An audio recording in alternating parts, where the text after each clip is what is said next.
সীমান্ত কাৰ্বি আংলং মাটি বেদখলৰ কৌশল নগাৰ ফুটবল ফিল্ড সজোৱাৰ নামত দিনৰ দিনটো চলিছে জেচিবিৰে মাটি কটা কাৰ্য নীৰৱ দৰ্শকৰ ভূমিকা স্থানীয় চৰকাৰ তথা জিলা প্ৰশাসন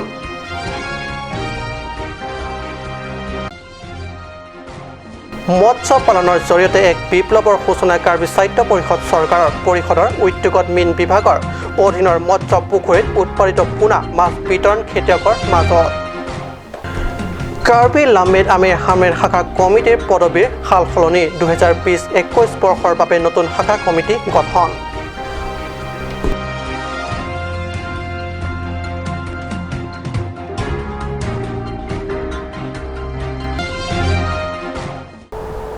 নমস্কাৰ ষ্টুডিঅ'ত মই পৰজ্যোতি শৰ্মা এতিয়া পাইছো প্ৰথমটো অসমীয়া প্ৰাইম টাইম বাতৰিলৈ অব্যাহত আছে নগালেণ্ড অসম সীমান্ত কাৰ্বি আংলঙৰ মাটিত নগাৰ বেদখলৰ চক্ৰান্ত এইবাৰ ফুটবল ফিল্ড সজোৱাৰ নামত ধনশিৰি পৰিষদ সমষ্টিৰ দলদলি বনাঞ্চল জেচিবিৰে মাটি কাটি আছে তাকে দেখি নগাক এই কাৰ্যত বাধা দিয়াত স্থানীয় ৰাইজ আৰু নগাৰ মাজত সৃষ্টি হৈছে উত্তপ্ত পৰিস্থিতি কেতিয়াবা কৰোনা তথা কোভিডক লৈ স্বাস্থ্য সুৰক্ষাৰ নামত কেতিয়াবা ৰাস্তা পদূলি নিৰ্মাণৰ নামত কেতিয়াবা খেতি কাৰ্যৰ নামত নগাসকলে কাৰ্বি আংলঙৰ মাটি আগ্ৰাসনৰ বাবে নিতে কৌশল কৰি অহা ৰাজ্যৰ বহুতেই প্ৰত্যক্ষ কৰিছে এইবাৰ নগাই নামি পৰিছে ক্ৰীড়াৰ ক্ষেত্ৰত উন্নয়নৰ সজাবলৈ ওলাইছে ফুটবল খেলপথাৰ নগালেণ্ডত নহয় ফুটবল খেলপথাৰ সজাবলৈ ওলাইছে অসমৰ মাটি কাৰ্বি আংলঙৰ দলদলি বনা অঞ্চলত এইদৰে জেচিবি নমাই নগাই নিৰ্মাণ কৰিবলৈ ওলাইছে ফুটবল খেলপথাৰ নগাসকলৰ এই কুকাণ্ডত ধনশিৰি স্থানীয় দিছপুৰ গাঁৱৰ ৰাইজে বাধা দিওঁতে মনা নাই নগাই কাৰ্য একে গতিৰে চলি আছে লক্ষণীয়ভাৱে স্থানীয় জিলা পৰিষদ চৰকাৰ তথা জিলা প্ৰশাসন এই বাতৰি পৰিৱেশন কৰা সময়লৈকে একো পদক্ষেপ গ্ৰহণ কৰা পৰিলক্ষিত হোৱা নাই এক প্ৰকাৰ নীৰৱ দৰ্শকৰ ভূমিকা আছে চৰকাৰ তথা প্ৰশাসন স্থানীয় চৰকাৰ তথা প্ৰশাসনৰ এনে কাৰ্যত আশ্চৰ্য প্ৰকাশ কৰিছে স্থানীয় ৰাইজে ধনশিৰিৰ পৰা বিশেষ প্ৰতিবেদক কাট নিউজ মৎস্য পালনৰ জৰিয়তে কাৰ্বি আংলং জিলাত এক বিপ্লৱৰ সূচনা কৰিবলৈ আৰম্ভ কৰিছে কাৰ্বি সাহিত্য শাসিত পৰিষদ চৰকাৰে আন বছৰত মৎস্য পালনৰ বাবে খেতিয়কক বাহিৰৰ পৰা মাছ পোনা আমদানি কৰিহে যোগান ধৰিছিল যদিও এইবাৰ পৰিষদৰ অধীনস্থ মীন বিভাগৰ নিজা উদ্যোগত পুখুৰীত উৎপাদিত মাছৰ পোনাহে যোগান ধৰিছে বিভাগে হয় এনেদৰে 3 ছেপ্টেম্বৰ দিনা লুম্বাজং পৰিষদ সমষ্টিৰ দুখীয়া খেতিয়ক ৰাইজৰ মাজত মাছৰ পোনা বিতৰণ অনুষ্ঠানত আগবঢ়োৱা ভাষণ প্ৰসংগত মীন বিভাগৰ কাৰ্যবাহী সদস্য ৰূপ সিং তেৰণে মতামত ব্যক্ত কৰে তেৰণে আৰু কয় যে বিগত বছৰত কাৰ্বি আংলঙৰ 26টা সমষ্টিত বাহিৰৰ পৰা আমদানি কৰি 1 লাখ মাছৰ পোনা খেতিয়কসকলৰ মাজত বিতৰণ কৰিছিল কিন্তু এইবাৰ প্ৰতিটো সমষ্টিত 1 লাখৰ পৰিৱৰ্তে 50,000 মাছৰ পোনাহে বিতৰণ কৰা হ'ব কিয়নো এইবাৰ প্ৰথম পদক্ষেপ হিচাপে পোনা উৎপাদনকাৰী পুখুৰীৰ পৰা যথেষ্ট সংখ্যক উৎপাদন কৰিবলৈ সক্ষম হোৱা নাই উল্লেখযোগ্য যে মাছৰ পোনা বিতৰণ অনুষ্ঠানত কাৰ্যবাহী সদস্য তেৰণৰ উপৰিও পৰিষদৰ অধ্যক্ষ লংকি টিমুং লুম্বাজং ভিডিচি অধ্যক্ষ বিদ্যা সিং হানছে আৰু প্ৰাক্তন অধ্যক্ষ লৰেন্স ৰংহাং প্ৰমুখ্য বিশিষ্ট ব্যক্তিসকল উপস্থিত থাকে মাছ খাম বুলিতো চেলানী মাছ আনিবলৈ লৈ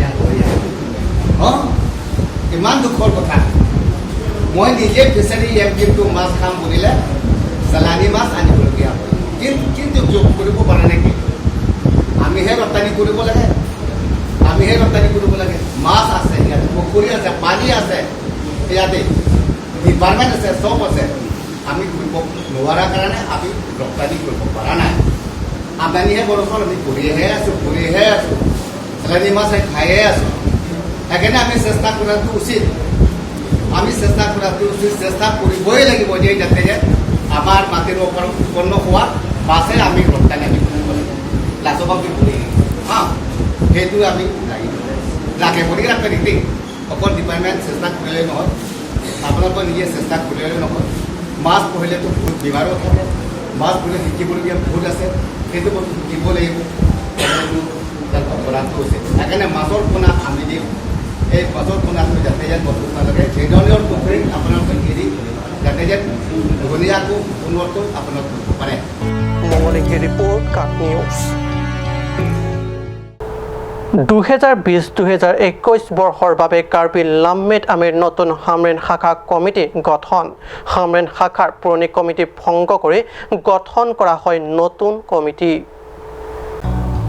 কাৰ্বি লাম্মেট আমি কেন্দ্ৰীয় কমিটিৰ নতুন কাৰ্যনিৰ্বাহক কমিটি গঠন কৰাৰ পিছতে ইতিমধ্যে কেইবাখনো শাখা সভাত পুৰণি কমিটি ভংগ কৰি নতুন কমিটি গঠন কৰা হৈছে কৰ্ণাটকৰ বাবে লকডাউন আদি অবাঞ্ছিত বাধা নিষেধৰ বাবে হামৰেন শাখাৰ লাম্মেট আমিৰ নতুন কাৰ্যনিৰ্বাহক কমিটি গঠন কৰিব পৰা নাছিল অৱশেষত 3 ছেপ্টেম্বৰত হামৰেন মীন বিভাগৰ প্ৰশিক্ষণ প্ৰেক্ষাগৃহত অনুষ্ঠিত এক গুৰুত্বপূৰ্ণ সভাৰ জৰিয়তে কাৰ্বি লাম্মেট আমে পুৰণি শাখা ভংগ কৰি গঠন কৰা হয় 2020-2021 বৰ্ষৰ বাবে নতুন শাখা কমিটি কাৰ্বি লাম্মেট আমিৰ হামৰেন শাখাৰ সৈতে প্ৰাক্তন সভাপতি ধন সিং তেৰণৰ পৌৰোহিত্যত অনুষ্ঠিত সভা উদ্দেশ্য ব্যাখ্যা কৰে সম্পাদক খৰ সিং তেৰাঙে আমিৰ কেন্দ্ৰীয় কমিটিৰ বিত্ত সম্পাদক ধন সিং তেৰাঙে মুখ্য অতিথি আৰু পশ্চিম কাৰ্বি লাম্মেট আমিৰ সভাপতি চাৰিম পে কাৰ্যকৰী সদস্য বিদ্যাৰাম ৰংপি আৰু আইকন টিমুংপি তথা হামৰেন শাখাৰ আন সদস্যৰ উপস্থিতিত নতুন শাখা কমিটি গঠন কৰা হয় নতুনকৈ গঠিত শাখা কমিটি হেমাৰী তেৰণক সভাপতি চাৰসিং হানছেক উপ-সভাপতি ৰবিনসন তেৰাঙক সাধাৰণ সম্পাদক লিপছন ক্ৰামছাৰ সহকাৰী সম্পাদক প্ৰিয়া ইংহিপিক বিত্ত সম্পাদক ৰজমেৰী পেপিক সহকাৰী বিত্ত সম্পাদক সুন্দৰ সিং ক্ৰো প্ৰচাৰ সম্পাদক আৰু বৰ্ষণ বেগ কাৰ্যালয় সম্পাদক ছত্ৰ পাটৰক সাংস্কৃতিক সম্পাদক হিচাপে দায়িত্বভাৰ অৰ্পণ কৰি নতুন তদৰ্থ কমিটি গঠন কৰা হয় হামৰেনৰ পৰা সুন্দৰকৈ ৰিপৰ্ট কাট নিউজ সময় হৈছে দেশৰ বাণিজ্যিক বিৰতিৰ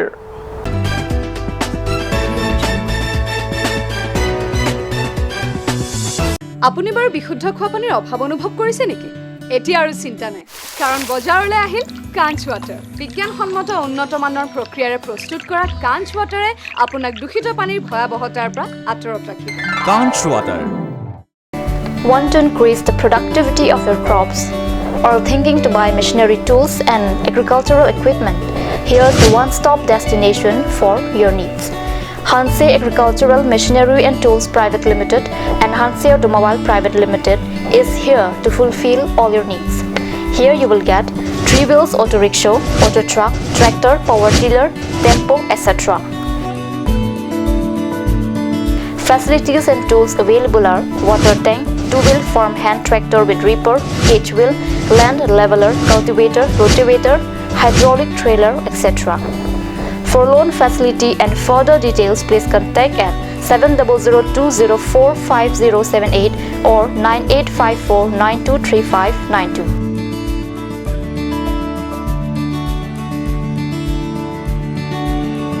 Hanse Agricultural Machinery and Tools Private Limited and Hanse Automobile Private Limited, Rongkhelan, Difu, Karbi Anglong. আজিকালি যিকোনো পাৰ্টি মানে কাঞ্চ জুচ বাই দি বেটো কমলাটো খাইছিলি না আনাৰসৰটো পাহাৰীয়া কমলা আৰু আনাৰসৰ পৰা তৈয়াৰ কৰা কাঞ্চ জুচ সম্পূৰ্ণ বিশুদ্ধ কাঞ্চ জুচ খাওক জীৱনৰ মজা লওক কাঞ্চ জুচ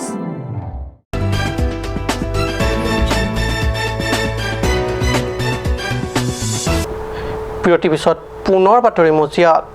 লাংমিলি কেএছএ শাখাৰ 14 সংখ্যক প্ৰতিষ্ঠা দিৱস বৃহস্পতিবাৰে উলহ মালহৰে অনুষ্ঠিত হৈ যায় লোৰ লাংছ ইংলিছ এলপি স্কুলত অনুষ্ঠিত হয় এই প্ৰতিষ্ঠা দিৱস অনুষ্ঠানটি দিনজোৰা কাৰ্যসূচীৰে পুৱাৰে পৰা অনুষ্ঠিত কৰা হয় এই 14 সংখ্যক প্ৰতিষ্ঠা দিৱসৰ অনুষ্ঠানটি প্ৰতিষ্ঠা দিৱসৰ উপলক্ষে আয়োজিত লাংমিলি কেএছএ শাখাৰ সভাপতি বীৰেন সিং ইংহিৰ পৌৰোহিত্যত অনুষ্ঠিত সভাত লুম্বাজং পৰিষদ সমষ্টিৰ ভিডিচি অধ্যক্ষ বিদ্যা সিং হানছে মুখ্য অতিথি হিচাপে উপস্থিত থাকে বিশিষ্ট অতিথি হিচাপে উপস্থিত থাকে কেএছএ কেন্দ্ৰীয় কমিটিৰ ৰাজু ইংটি ডিফু আঞ্চলিক কমিটিৰ সভাপতি নৰসিং ইংহি সম্পাদক মানিক ৰংপি লুম্বাজং ইউথ ডেভেলপমেণ্ট কমিটিৰ সভাপতি ধন ৰংফাৰ প্ৰমুখ্য বিশিষ্ট ছাত্ৰ নেতাসকল উল্লেখ্য এই 14 সংখ্যক প্ৰতিষ্ঠা দিৱসৰ অনুষ্ঠানতে এইবাৰ হাইস্কুল শিক্ষান্ত পৰীক্ষাত উত্তীৰ্ণ ছাত্ৰ ছাত্ৰীসকলৰ উষ্ম সম্বৰ্ধনা জনাই উৎসাহিত কৰে নিউজ ডেস্ক ৰিপৰ্ট কাট নিউজ হামৰেনৰ টিৰিকিম ইউথ অৰ্গেনাইজেশ্যন চমুকৈ TYOৰ উদ্যোগত 3 ছেপ্টেম্বৰত ৰূপায়ণ কৰা হয় চাফাই অভিযান হামৰেন পৌৰসভাৰ 4 নম্বৰ ৱাৰ্ড এলেকাধীন টিৰিকিম দৈনিক বজাৰত চাফাই অভিযান ৰূপায়ণ কৰি যুৱ দলে অঞ্চলবাসীক সুস্থ পৰিৱেশ গঢ়ি তোলাৰ ক্ষেত্ৰত এক নিদৰ্শন দাঙি ধৰে হামৰেন পৌৰসভাৰ অন্তৰ্গত 4 নম্বৰ ৱাৰ্ড এলেকা টিৰিকিম লাহে লাহে জনসংখ্যা বৃদ্ধি পাই অহাৰ লগতে পৌৰসভাৰ এলেকাধীন অঞ্চলটোত বিভিন্ন দোকান পোহাৰ গঢ়ি উঠাটো শুভ লক্ষণ কিন্তু সেইমতে চহৰবাসীৰ অন্য মনস্কতা নতুবা অনিহাৰ ফলত বজাৰ সদৃশ পৰিৱেশ গঢ়ি উঠাৰ লগে লগে বজাৰ অলাগতিয়াল সা সামগ্ৰী যধে মধে পেলোৱাত এক অসুস্থ পৰিৱেশ গঢ় লৈ উঠিছে অঞ্চলটোত সুস্বাস্থ্যৰ পৰিৱেশ এটা বৰ্তাই ৰখাৰ স্বাৰ্থত টিৰিকিম ইউথ অৰ্গেনাইজেশ্যন ৰূপায়ণ কৰে চাফাই কাৰ্যসূচী সংগঠনৰ নেতা মংগল সিং ক্ৰো আৰু শিৱৰাম ক্ৰোৰ নেতৃত্বত সম্পন্ন কৰা হয় এই চাফাই অভিযান হামৰেনৰ পৰা সুন্দৰকৰ ৰিপৰ্ট কাট নিউজ আজি অসমীয়া প্ৰাইম টাইম বাতৰি ইমানতে সামৰিছোঁ ধন্যবাদ